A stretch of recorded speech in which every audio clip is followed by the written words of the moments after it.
folks, if you ever wanted to hook up your Class 66 in MU mode, stay tuned for this episode because we're going to be talking about how to set up a Class 66 and how to make the Class 66 run the way we want to make it run. All right, folks, we're going to be looking at the Class 66, and you'll notice that I have nothing here. Why? Because I want to actually spawn in a Class 66. So, of course, I'm pressing tab as it says there. We're going to spawn a new train, and what we're going to type in is Class 66. Now, if you only have a few of these Class 66s, you may have options that look like this. This happened to be the training module Class 66. There is a variant, the Class 66 EWS and the Class 66 DBS. If I happen to click on the Class 66 DBS, you're going to notice that all of these are Class 66 zeros, and I'm going to pull in the Class 66 light engine just for now. On top of that, folks, I'm also going to pull in the Class 66 EWS. There's two versions of this. One's the Class 66 zero, and the other one's the Class 66 without any zeros attached to it. What happens when I spawn in the Class 66 without the zero? You'll notice this happens to be a very dirty variant of the Class 66. Really useful to finally have a dirty model of one of these. The last one we're going to spawn in is going to be the Class 66. This has happened to be the Class 66 EWS version that's nice and clean compared to that dirty model over there. Maybe I should have beamed myself over in the washer. We could have done this all in the washer. There's a reason I've got all three of these on board. We're going to start with our famous Class 66 DB Schenker DBS red fancy Class 66 engine. You'll notice actually there is two cabs. There's one in the front and there is one in the back. We're going to actually head into the front cab first. Going inside, you'll notice that there is two doors. You end up with this little mini hallway and you can pop out into the main engine here, seating onto the engine. Make sure that you confirm that you actually own this engine. Notice what it does with the brake pipe pressure as you did in the engine. It pretty much drops it off next to nothing. Why it does that, I don't know. If I was on a hill, I would think I would roll away. For the sake of this, we're going to hit the parking brake just to make sure we have it on. As you can see, it's on there, but I just want to double check and double confirm that. Going around the outside, you'll notice there is no access to the engine room. Thank you, Dovedale Game, for leaving me zero access to the engine room, even though I could pop out here and see the engine room from the outside, which is really, really terrible. Going into the back of the cab, we have two ways to get into the back of the cab. You'll notice the back of the cab has a very different hallway and just one main door going in, and you kind of get crammed in there just to sit in the same seat. This happens to be the view from the very back. We're going to sit here just for a few minutes. We're going to talk about a few things. First thing, if you're looking for headlight control, this happens to all be up here on the top of the panel in the left. And if you wanted cab light, this is the obvious one that turned on your main light in the cab. We're going to turn this back off because I want to show you something. The desk light is on, yet there's no illumination for the desk light. If I turn it back off, there's no illumination for the desk light. If I turn it back on, there's no illumination for the desk light. Where is the desk light, folks? Why did they not install the desk light? There's no lamp for it at all. Now, the instrument light, thankfully, that works functionally well, and you can see our instrument lights perfectly lit up. And the tail light, however, keep this in mind. I'm going to pop out on the outside camera. If I turn this on here and I happen to look at this direction, this is the direction I'm in, that does not turn on the tail lights in the direction I'm facing. That happens to turn on the direction I am not facing, which is in this direction here. Now, we do have headlights. Let's turn on the cap light just for a second so you can kind of see what we're looking at here. We have headlights and marker light. The thing about this is you have several different options. If we put yard work here and we look on the outside of our engine, this is the back of our engine right now because we're currently in the current back of our engine. But if we put marker light, it's very hard to see, but these lights right here are lit up, and we're going to actually do these in the front because you'll notice the sunlight really creates a lot of glare. So let's just put this on day headlamp mode. You can finally see one of these lights finally lit up, this one right here. Otherwise, it's extremely hard to see these lights, so we're going to come back to these headlights in the front of the engine so you can better see the window demeister. If you ever need it, you can turn it on. That'll defrost your windows, and the brake test, we're going to come back in a little bit. Now, something important, you'll notice my engine is running. How do I know it's running? Not only can I hear it running, I can also find the little smokestack, and you can also see the clouds of smoke coming right out of this. You can see there's tons of smoke there. There's tons of smoke over here, and so on and so on. If I shut off the engine, I have an option right here that says engine stop. So if I hit this, that will basically shut off my engine, and it pretty much is fairly automatic. The smoke just basically stops coming out of this pipe right there. With that said, let's go and hop in the front of the engine, press Control Plus, and that will bump you to the opposite side. So we're now officially in the front. So playing with this, let us turn on not the tail light, but let's go ahead and turn on the headlights and the marker light. I'll put this on yard work for just a second, and I want to show you something. The tail lights stay on. Why did the tail light stay on? Because I didn't turn it back off. So let's go ahead and press Control Control Plus and we'll go back to the back of the cab, turn that tail light back off, and then press Control Plus. We're back in the front of the cab once again. Now you can finally see the yard marker lights are on, both of them on the outside. We turn this to day headlamp mode, which is actually the mode you would want to use for the 7 in the morning to lot that I've got here currently available. This puts one marker light on. Actually, you can kind of see both marker lights are on. I should say that better.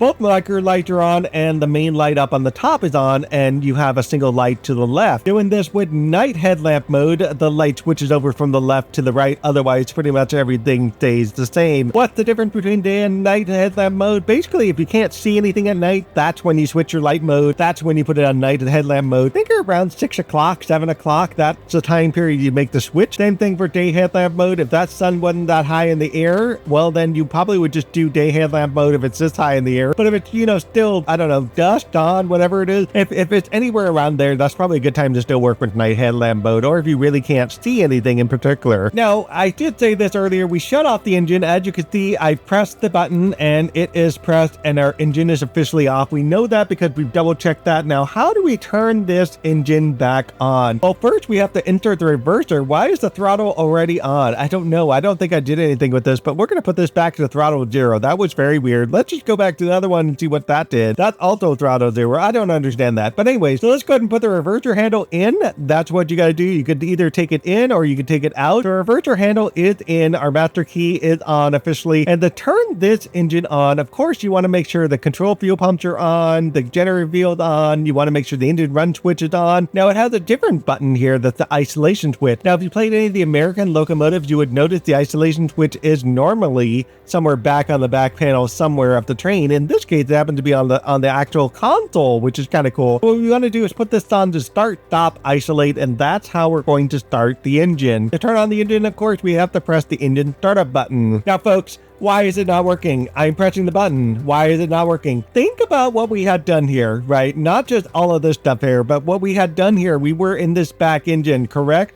By the way, just side note here, you can actually see your marker lights and all your headlamp all up here on the screen on both cabs. Now, what did we do to start the engine or stop the engine per se? So we have this thing also set to run. We don't need to toggle this to start, stop, isolate, not at all. We don't need to put another reverser handle, and you'll notice it won't let me put a reverser handle because I've already got one in the other engine. If this happened to you where you can't get the reverser handle in, it's probably because you've left it in on the opposite side. You probably should yank that thing back out. One of the things we did is we did press the engine stop button. Notice what it says, stop pressed.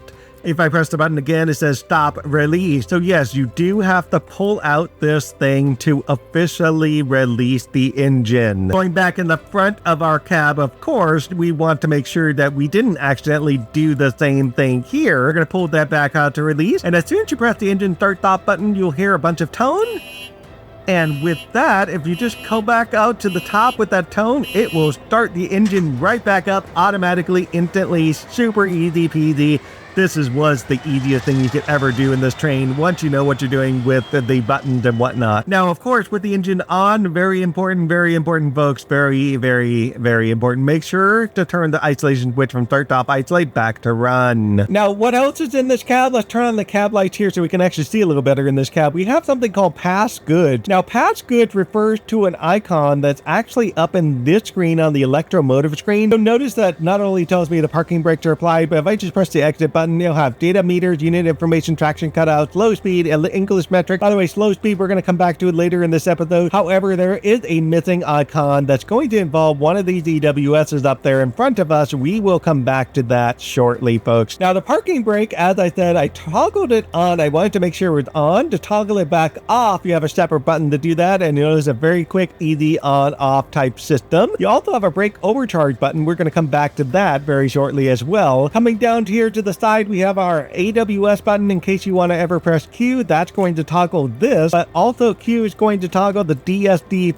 pedal, which is down below, or you can press that completely independent of Q. All right, folks, since we're talking about the AWS and the DSD, let's talk about where that actually is. We're also going to bring up the sunflower. This sunflower here becomes extremely important. So one of the cool things about the sunflower is Trains and World does not actually model that quite perfectly. It does to some degree in terms of functionality, not in terms of what it does. So just like your radium clocks that you have, have that you would wear where you have radioactive stuff on your wrist that basically cause your watch to glow in the dark. This sunflower is the same thing. So this is all coated in some radioactive material. Yes, engineers are radioactive every single day. And the way it works, now we go back to the back fuse cabinet here, where pop this open. The 24-volt supply fuse is the one we want to turn on. Why? Because it's the AWS TPWS. So let's turn that on. Deal with the annoying sound for just a second. Go back to this. You'll notice that this is now black. As soon as I press Q, that turns the sunflower off or turns the sunflower back on. And the whole point of this sunflower is a warning. So whenever there is a reason to slow the train down, there's a visual warning for engineers to go, oh, I probably should slow my train down. It matters a whole lot. And that's what it does. And so every time it is like this, sorry to make the noise again, but every time it looks like this, you'll actually have a clear signal that actually causes the path to go forward in this green light. Basically, it's basically a green light, folks, and it just makes you mean keep on going, don't need to stop until you see the sunflower, and that's the point you want to slow the train down. Now, the DSD pedal, something important to notice, and I'm actually going to come up to this up here. We're going to turn on a couple of things. We're going to leave this the way it is. We're going to turn that back off for just a second. We're also going to turn off the fire detection isolation switch. There is a brake test switch. I'm going to turn that on just for a minute. All right, folks. So this is the little screen I wanted to show you. You have DSD isolate, AWS isolate, fire detection isolate, brake test. Over here says wheel slip. Hopefully we'll get to see this in action in a little bit. And then you have a general fault. I've never seen the general fault light go on. I think it might work, but I don't know how to actually trigger that, at least as far as I know. But I'm very happy the brake test light does work. It's really surprising to see that. To turn these lights back off, of course, you could just toggle the brake test. We're going to come back to the brake test for another thing in a little bit here, folks. The other thing to do is we want to turn this back on. Let's press Q to get rid of that. And we're going to turn on fire detection back to unisolated and DSD isolation to switch back to unisolated. With that said, everything else in this fuse cabinet, including this locked one that you can't even touch, and including everything on this fuse cabinet, all of this you really won't be touching except for a couple of different icons. Now, folks, going up, we have a hazard light. Now, I want to show you something really nifty. I turned all the lights off temporarily, and I want to show you something. Look at this. The hazard light button. I turn on the hazard light button. It does turn on the two tail lights. What is actually happening on the outside? You can see my lights are blinking. Now, a lot of these European trains, at least in the UK, when you turn on the hazard lights, they are not permanent. As you can see, they turn themselves off. If I go back in and I do it again, and I turn on the hazard light, the same thing is going to apply. I'm going to get the two tail lights turning back on, and then eventually they're just going to naturally turn themselves off. Whatever reason, they don't like leaving hazard lights permanently. As you can see there, it is back off once again. Now, since we are in a yard, the ideal light setup here is we would want to set this up to yard work, and we would want to set up the tail light, so that way we have our yard light. As you can see there, this is our yard light, and it also says that we have our tail light on, and this is referring to the rear tail light, so we don't even have to get out of the cab to know that we've turned on our rear headlight. Going forward, we have our horn. We have a horn that just blows, high and low, and the way this works in the UK, basically anytime you think you need to blow a horn, figuratively speaking, you just turn this, high and low. A lot of times you're doing this to get people off the yellow lines in the passenger yards and whatnot, but there may be other circumstances where you need to blow a horn, like you have a burnt out light or whatever it is, you know what I mean? Now, up here you have a direct brake. This direct brake will apply the brakes onto the shoe, onto the wheel, which will stop your train, and if you needed to, you could just lock your train down with this by itself instead of just using the parking brake. However, maybe you want to use this plus the parking brake plus also working with the automatic brake. Now you'll notice that our brake pad pressure is about 2.6, so let's just turn this back off there. We'll do the direct brake back to release, and you'll notice that the brakes are currently on. Why? Because I had to delete the engine temporarily and re-put back the engine. What happened? Don't ask. My recording basically stopped. That's what happened. Okay, so I had to redo part of my recording. Yay! Train length, I've not been able to properly figure out, so I'm not going to get into train length in this one. If anybody's got this figured out, please tell me. I would love to know, because train length, the way it's supposed to work, is supposed to work with the data core 6100, and the data core 6100 does not work in this particular engine. However, it does work in one of the EWSs. I'll show you that when we get there later in this episode. We also have next to it, it's a slow speed control and the slow speed control rocker and the standard switch. So if you ever need that stand, there you go. And most important, it's an emergency brake valve, which we will open and drain out the rest of the air, because there's something important I'd like to show you about the brake. Now, to charge the brakes, we would normally take the automatic brake hand handle and we would just, pull this, right? You would pull it to release the brake. But notice what's happening. Every time I pull the release the brakes, nothing's happening. Well, that's not true. I'm getting some air in there and the brakes are moving, but nothing's really happening in terms of the brakes filling up. What you actually have to do is pull this down and hold it and hold it and hold it and hold it until you get to 5 bars of pressure. Now, to do the same thing for release, you can't just simply release it like that. You also have to hold it down to release the brakes. So either way you're going up, either way you're going down, you need to hold that automatic brake no matter what. Speaking of the automatic brake, what is the brake overcharge for? Why do we even have this button? Now, there is some use for this. Keep this in mind. And if I press this button, keep in mind what's happening with these 3 diodes here. I want to show you something. Let's go ahead and hit the brake overcharge button. Bam, we just get full of air. Nothing happened here, obviously, but this thing filled up. We got a bunch of air and this moved it all the way up to 5.4 bars of pressure. So if we ever needed to brake overcharge, any reason to add some extra pressure, we could do that. Now, something important with this, we're going to release it all the way back off again. Why is it not releasing? I cannot release it now. That's so funny. There it goes. Okay, why are you doing it backwards? That's so weird. My game's gone backwards. I'm not complaining, folks. The game has gone wonky again. Release is not so... What in the world? Anyways, let's drain this out again. Drain it out all the way.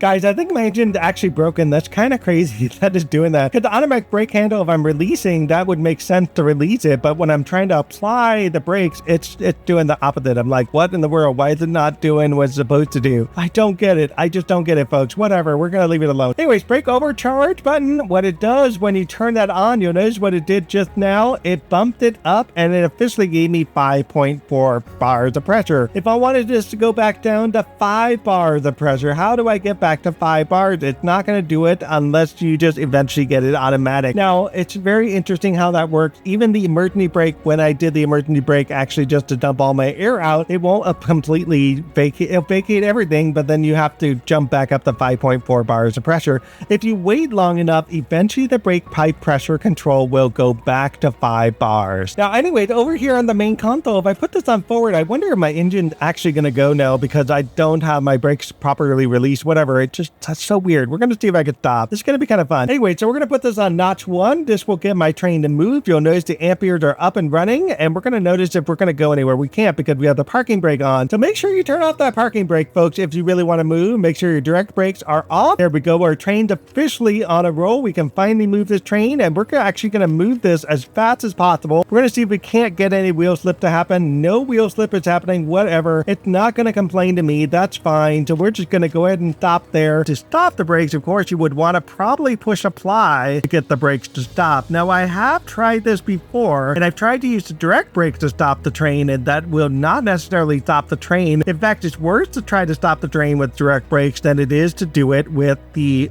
automatic brake. This is one of the differences between American and UK. It's where automatic brake will actually, it's actually better to stop this particular class of train than it would be to do the direct brake. Now, remember I mentioned the brake test. Let's go ahead and toggle the brake test switch again. We're going to put this back on. We know we have the brake test light. It is up and on. It's really a minor point, honestly, but Train Sim World, I wish they had properly put this in the system and properly did this so you could actually do a full walkthrough, do a full preparation. Of course, it's not like an Expert Class 66. Maybe we'll see an Expert Class 66 at some point, but the idea behind this is you would do a full walkthrough before you leave the maintenance depot, and you would do this in a better way when the parking brake is applied in real life. So we put the parking brake back on, and actually, no, this is the parking brake. We put the parking brake back on. What happened in real life, the brake pipe pressure should not be able to be created. We should have 0 bar brake pipe pressure. Not what we see here. This is not what we're getting. We're getting essentially 3.4 bars, which I don't understand why it's doing that. We really should be getting like 0 bars, right? And some of this bar out also is coming from the direct brake because I left this on. So let's go back to 3.4. We'll pull this back down, and this should be automatically empty completely out, and I don't understand why it's doing that. What it should look like is it should look like this, where we have 0 bars of pressure, nothing is available in the brake pipe pressure, and when you have the parking brake on, you should not be able to be on forward like this. You should not be able to do this at all. You should not even be able to go to, number 8 like this, and you should not be able to move your train like this. This should be impossible with the parking brake. Okay, impossible, folks, impossible. So the parking brake is broken, at least in this particular Class 66, and what it should happen is if you put on the parking brake, you should have 0 bars of brake pressure like I have here, and the train should not allow the train to move at all. All right, folks, up here in the top corner, you'll have something that says brake demand light. So the brake demand light, this happened to activate when the emergency stop happened. I don't believe this will happen if I have this open or closed. It does not matter whether this is open or closed. It will only activate primarily when the system triggers your train to completely shut down. This light that's currently on, this is actually telling you whether or not you have the AWS isolated or not. It's another version of the isolate switch. It's basically said temporary isolation. To turn that back off, you could just do this back to turn this back on, and that will officially turn that light off. The last one is the train stop override. If I hit this button, the light lights up, of course, and this is just basically sending a signal out there. It doesn't really change anything per se in the way your train drives. It just basically said, hey, we're going to pass a red light, and we're just notifying you of the red light, and we're saying, hey, it's going to be time to go. And the idea behind this whole TPWS system is there goes, the light just went off there. Failing to cancel the AWS within 2.5 to 3 seconds, depending on your traction roughly, this will resolve the emergency brake application via the TPWS system, and that's what will trigger this light here to eventually turn on. And this is why the brake demand will get lit up on the panel, even if you try to hit the AWS, if you try to hit an AWS button in time. There's also a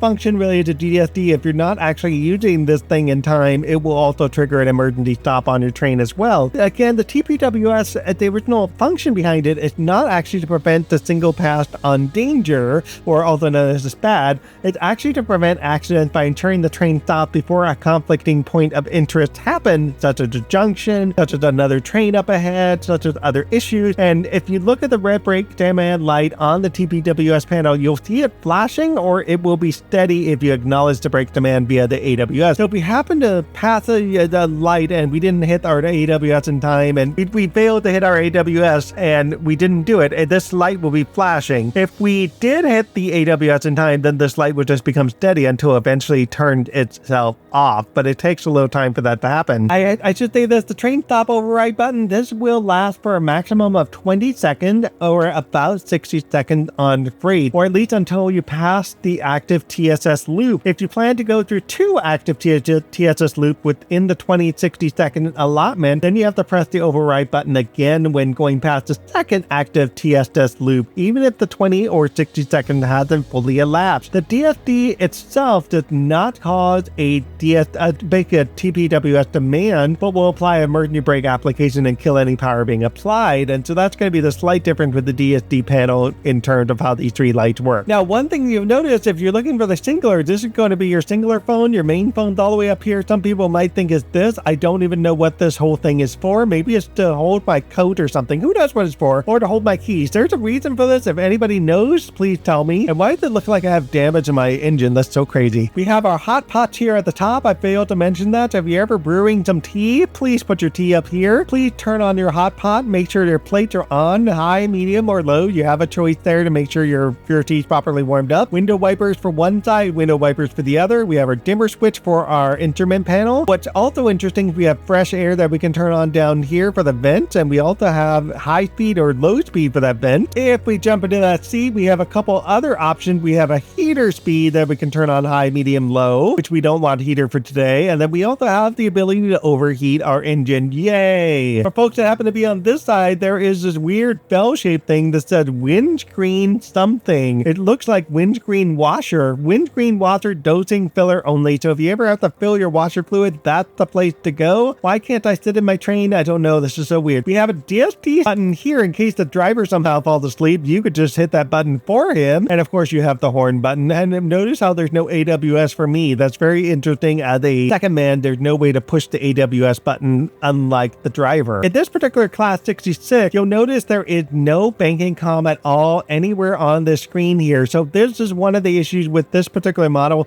You can't hook this one up into an MU mode just like the American trains where you have multiple Class 66 put together. However, there's a caveat. I will tell you that later in this episode. There is a way to hook up MU, but it's not through this particular engine. Now, up here in the electromotive screen, why is it off? I don't know. Let's see if we can turn this back on. Let's go ahead and turn on the on button. There we go. We have it on. Yay. We can finally see what's going on. Let's go ahead and exit. Now, what we want to do is we want to move this over to slow speed control, because I said I would come back to slow speed control, and we just need to kind of bump this down till we get it. Press select to do that. It says locomotive must be set up in SSC mode or slow speed control mode. To turn that on, ironically, you turn on this little switch, slow speed control on. All of a sudden it says, hey, we can set our speed now. Yay, set speed. And what you can do it either, I believe we could do it with this dial here. So set rocker switch. Let's go ahead and bump it up to, I don't know, 2.2 miles. That will do. And you'll see it said set speed 2.2 miles, actual speed 0 miles. And we hit the start button, which is the F1 button there, we can actually get our slow speed control in the move. Let's go ahead and put the parking brake on to release. Our brakes are pretty much off at this point. And if we throttle up, we should be able to throttle up all the way to full power 8. And at some point, this should stop, hopefully before the switch happens. There it goes. Yep.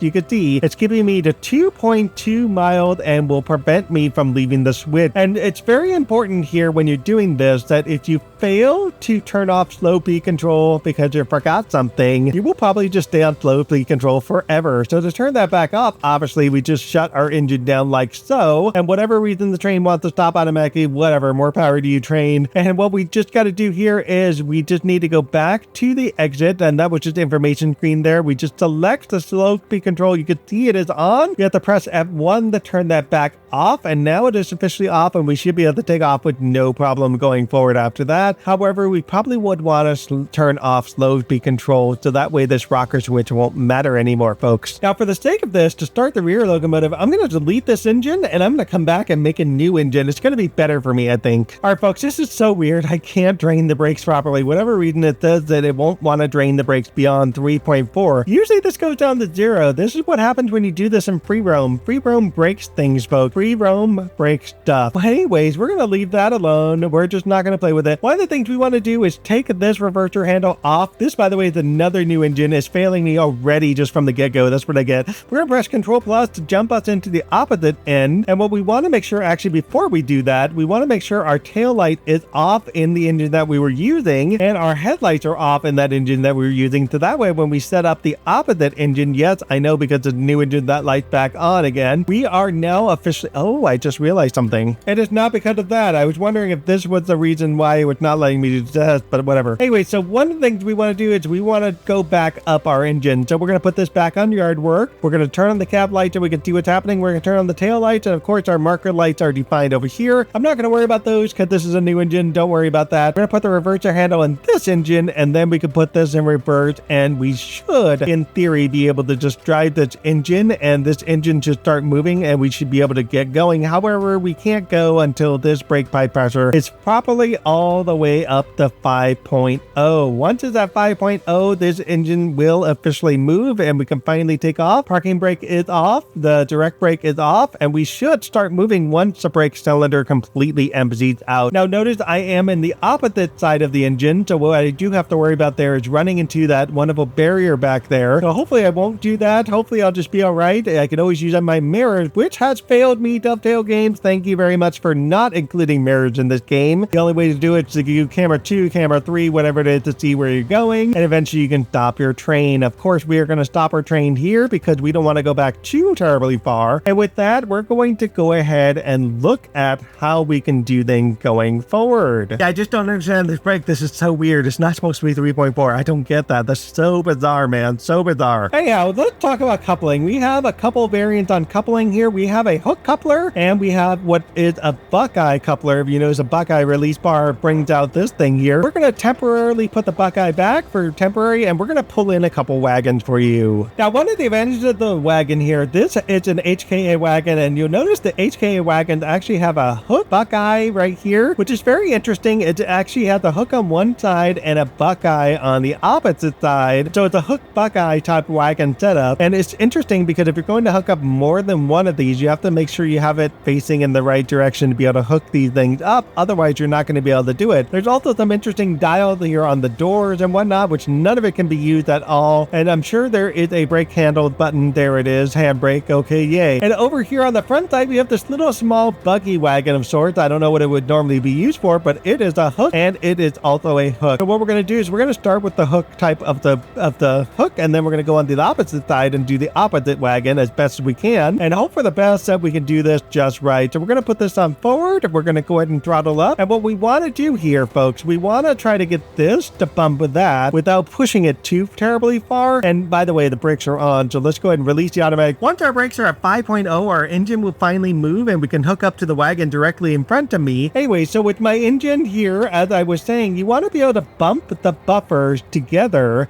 in order to hook up the hook, but the hooks require manual hookup. It's not like the American freights where you can just bump up a car and life is awesome. So if you go too fast, for example, here I'm going to go a little bit too fast, what will happen is you will bump the engine, cause a bunch of crazy wheel slips, by the way, which will cause a bunch of crazy wheel slips here. I think I've officially broken my engine. That was kind of really crazy wildness. Fun, this engine is totally broken, man. This engine is broken. Anyway, you'll notice how I'm bumping back and forth with the buffer, and then all of a sudden I separated my engine. So let's go outside for just a minute and just see what the heck did I do. This engine's broken, folks. So when it's this far off like this, I officially cannot hook this up together. In fact, wait, maybe I can. Manual coupling, uncouple. There we go. I love it. Look at that. That was so much fun. Oh my gosh. This thing's broken, man. This game is broken. But anyways, the train, it looks like it wants to roll backwards, and I don't know if it's still going to roll backwards. It is slightly. But yeah, so we've got that hooked up there. To uncouple this, of course, we just have to get in here, and we have to hit the, once you can find the little toggle here, it's kind of hard sometimes to get. There it goes. Climb under. But is that going to help me? No, it's not. We're going to go a little too far, and that's not what I wanted. All I want to do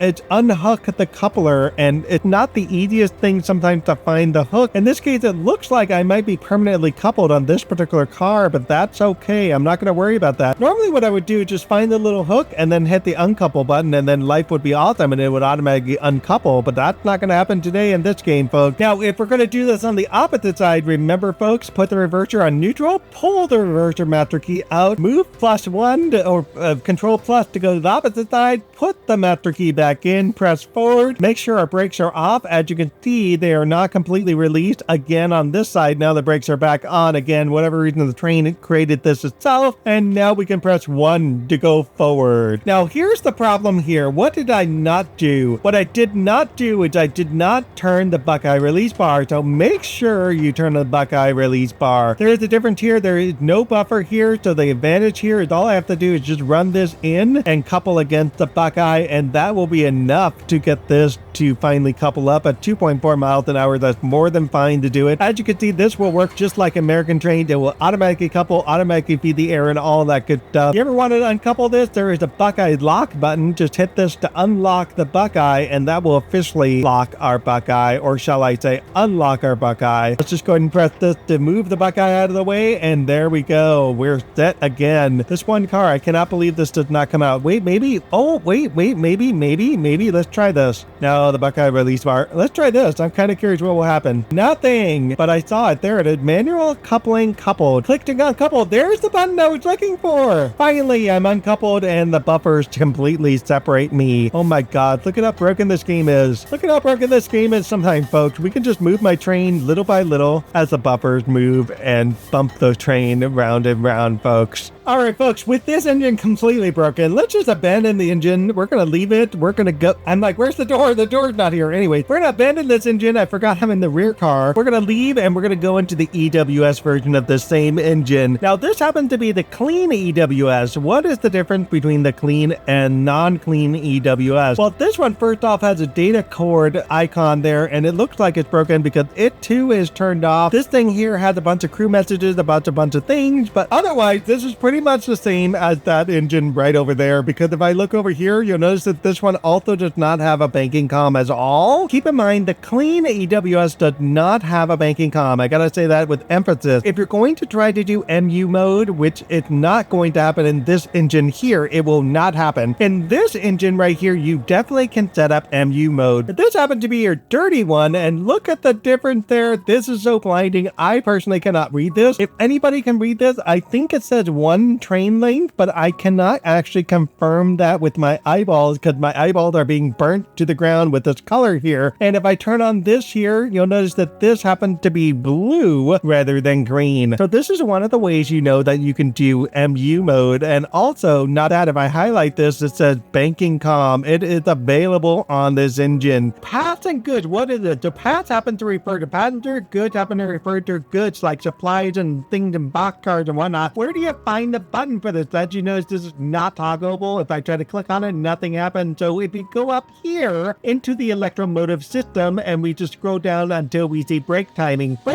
will only be found in the EWS dirty version. In other words, the Class 66 without the 0, it will not be found anywhere else. So if we push F3 to select this, you'll see it says brakes will use passenger timing. This is the EWS that will only display this. The classic red DBS will not show anything like this. Also the EWS Class 66 Class 0 will not show this. It's only assumed that it's already on goods mode or passenger mode. It doesn't differentiate, nor is there a way to change it in the electromotive system. When you click F2 to change it to good, you'll see that brakes will use good timing. You click it again, it says you would use passenger timing. All it will do will change this part of the icon. It will not change really anything else in the context of what you see on screen. So even though I selected this to good timing, I could activate the brakes. And if I remember right, I have to put the reverser in to activate the brakes. So let us do that real quick. Stick the reverser. Now it's on. So we can pull it all the way up to 5.1 roughly. And you'll notice that nothing really changes between passenger and goods. Even if I switch this over to passenger, you'll notice that nothing officially has changed here. So I can actually pull on this and there's no additional brake pipe pressure. There is brake pipe pressure I can release and then I can pull it back and it will still come right back to the same 9.1 and it will come back to the same 5.1. And by the way, I should say this, even if you switch this over from passenger to good, you could still press the brake overcharge button. It's still 5.4. No real changes there, folks. So what we're going to do, we're going to get out of this train for just a minute. We're going to go back outside. I'm going to do a couple setups here. I'm going to put an engine back here and a couple other details and we'll get to work. Now, a friendly quick reminder, just one more time, Class 66 EWS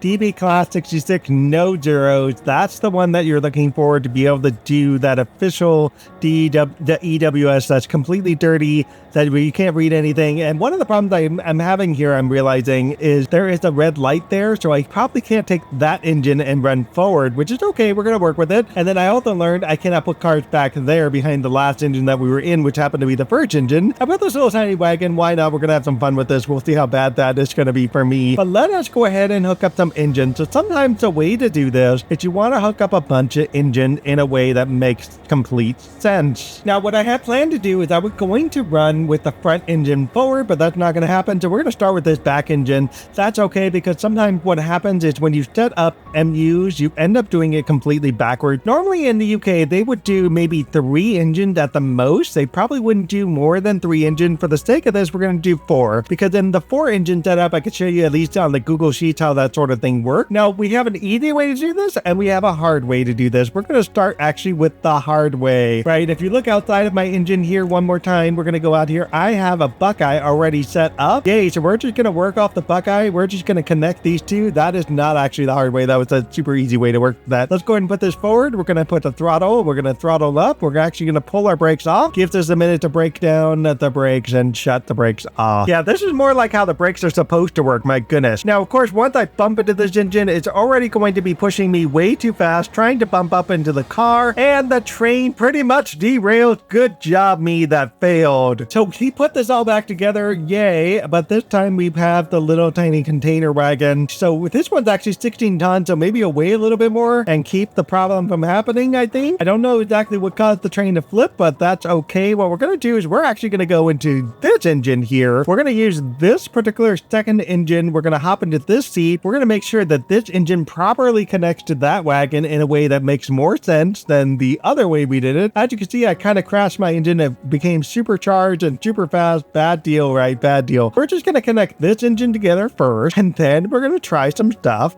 and we're going to try to be a little bit more gentle this time with my engine. We have our hook already ready to go. We're going to start this with throttle 1. We're going to connect this to that, and we're just going to bump the bumper just very gently at 1 mile an hour. 1 mile an hour, please. Oh my God, that's crazy. So again, this is what happens if you go too fast. In fact, if I'm so lucky, it's going to bump up against this, and we're going to get free connection. Free connection. I love it.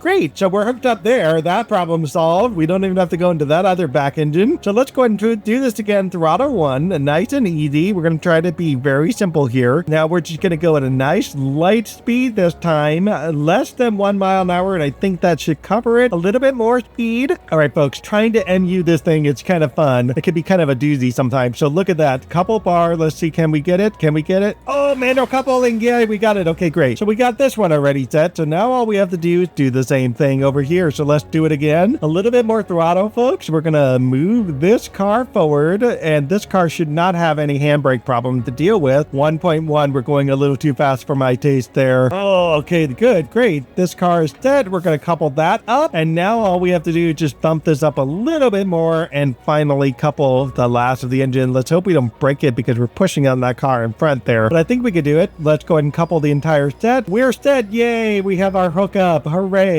All this, people, all this. It's just the work we gotta do. Anyway, so let's go ahead and turn this back off the neutral. We're gonna pull the handle back out. All right, folks, if you followed along with the American version of these I've done with Sandpatch Grade, I'm gonna recommend, at least for the sake of this, doing the same thing here. However, you don't necessarily have to do that. Now, let's go ahead and go to the front engine. We're gonna go all the way over here to the very, very, very front engine, and I'm gonna show you something. The MU mode should be a whole lot easier than the American version of this. However, if you want to do it right, there is more right ways to do it. We're gonna go ahead and sit in this locomotive, make sure it's completely on. If we turn on the reverser, put this on forward. If we just simply turn on banking comm is on. Now, with that said, we're gonna go over to the third locomotive, which happened to be the one that we used to drive. You'll notice that I have a throttle handle already set to forward there. If I move my throttle, the banking comm is already active and it's already working in that locomotive. If we go back to the locomotive just before that, it do the same thing. You notice the banking comm did not move the throttle here. And if you just go back just for the heck of it,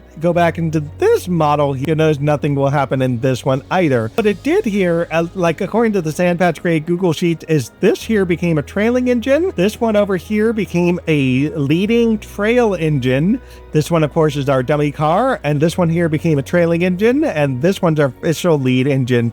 That is probably the easy peasy way to run a typical model. MU mode works great. However, we're going to jump into the second car for just a second. The reason I'm not using camera control, folks, the reason I'm not using camera control is you can actually mess up which car you're actually in. So it helps to actually take the walk to the car to make sure you're in the right direction. What you'll notice here, because I have the banking comm on, is all of these are turned on. If you really want to get more power and more brakes into the engine, what you could do is turn all three of these, not that one, turn all three of these off. You have control fuel pump, engine run, gen field, all three of these are completely turned off for the trailing engine. The other thing we got to do in the trailing engine, which it did not say to do, is we need to take the brake cutout. This is only available in the EWS Class 66 No Zero version of it. So we're going to have to bump down to brake cutout. We're going to select this and we're going to select cut out. So that will cut out the brakes of this engine, allowing the front engine to take control. We're going to leave that on like that. That will be fine. We're going to leave this engine. We're going to walk over to the next engine. Now, this next engine considered a leading engine. What I'm going to do a little bit different here in this engine is I'm going to first sit in the seat, of course. And what I should probably do is take the reverser handle out, because there should not be a reverser handle. Why there's a reverser handle, I do not know, but we're going to figure that out later.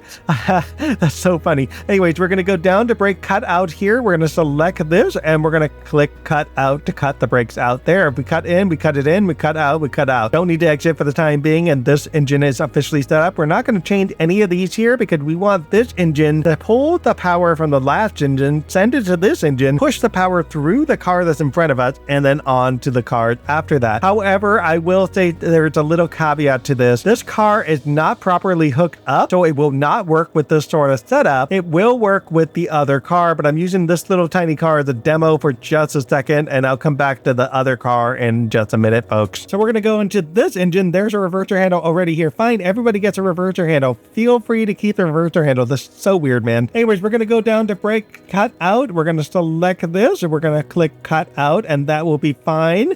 And this engine, again, just like the first engine, notice that it turned it off already. How convenient. This one had already turned off all three. Now, the reason this MU will not properly work is because of the car that I'm hooked up with, and there is only one way to fix that. Get rid of the car, basically. Just junk the car. It's not going to work. Now, I'm not saying this is not going to work completely. I could still run my train. I could still drive. I could still do stuff. So going forward, we're going to go ahead and throttle up. And in fact, I need to pull the brakes down first and release the brakes. Okay, wow, look at that. We're already moving way faster than I thought we'd be moving. We're moving super fast already. So look at that. Just throttle 3 and we've already got the power necessary, at least from one of the cars behind me. However, like I said, this is not going to cut it. What we're going to have to do is we're going to have to cut this car loose. So the way to do that is we're going to just throttle down. We're going to let this train kind of naturally slow down. We're going to uncouple this, release that, and give us a little bit space here because we want to put another car in here. We need a little bit more space. I don't know if it's going to do it and how wide of a space we need, but we're going to make sure we get some space and we're going to uncouple this. Yay! Goodbye, car. Have a nice day. In case you wanted to know how well direct brake stops your train, I turned on the direct brake. You can see it doesn't really stop the train completely well. I'm probably going to get crashed into by that car back there. Look at that. It's already crashed into me. Good job. Well, let's get rid of this car because we don't actually need it and it's already bumped away. So let's delete this guy. Thank God you didn't delete the train. Thank you. And we're going to spawn in an HKA wagon. So the HKA wagon, why am I looking at that one? So the HKA wagon, if I can ever type this right, it's going to give me the right kind of hopper where I've got the hookups on this side that's going to have the MU flow between one to the other. And you'll notice the hookup is actually the same on the opposite side. However, this is different. This one requires a hook. We have to have a hook on one side and a non-hook on the other. So we already got the hook over here. We are good. We're going to go back to the main engine, back it in, put in the couple to couple it, and then go do our fun after that. All right, we're putting the reverser back to reverse. We're going to throttle up 1. We're going to go back out to camera 8 while we have a chance, hopefully, to be able to get this in action. The coupler part, which is going to be super easy. We won't have to worry about anything. The direct brake is on. We should not be able to move with the direct brake on. That's just crazy, but we have so much power in our engine. We're going already super fast. Oh my God, I hope I don't wreck this already. But yeah, we're going to hope for the best that this container wagon will not wreck that train and cause a major crash. All right, we might be going a little too fast. We're going to cross our fingers here and hope for the best. I saved the game just in case. Okay, that was great. We got pushed back in the wrong direction. Oh my gosh, look at that engine. That's so crazy. We're going to go back again, wheel slip a little bit, and we're going to go back in the other direction, and we're already going too fast for this. Let's watch what happened to the engine there. That's just crazy. Look at that. That's just crazy. I cannot do it. I cannot couple. I'm just too far away. So yeah, when you're trying to do hooks, you have to make sure you don't do the hooks in a way that doesn't make sense where you can't actually couple them. Now we're going to have a fun coupling here of just trying to get this. Come on, hook. There we go. Manual coupling. Wow, that was crazy. Okay, great. Beware when you couple. Don't put your head in between these bumpers. You might die, folks. Now, with it properly coupled, I should say this now. With it properly coupled, you notice that now I have the hoses hooked up. All of my MU power will now properly work between the two engines. And if I throttle forward now, I will finally get all the power I've ever wanted in this engine. One throttle is more than enough to get me to do whatever I need in this engine. And I've got all of the speed I could ever want to work with. Yay! Folks, thank you for watching. I appreciate that. Definitely like and subscribe and leave me comments. And if you want to see more like this, definitely check out the AC4400 from Sandpatch Grade. You can get more ideas of how to do MU modes in American Freight. It's definitely worth to watch, and we will catch up with you guys in the next one. Stay tuned. Bye.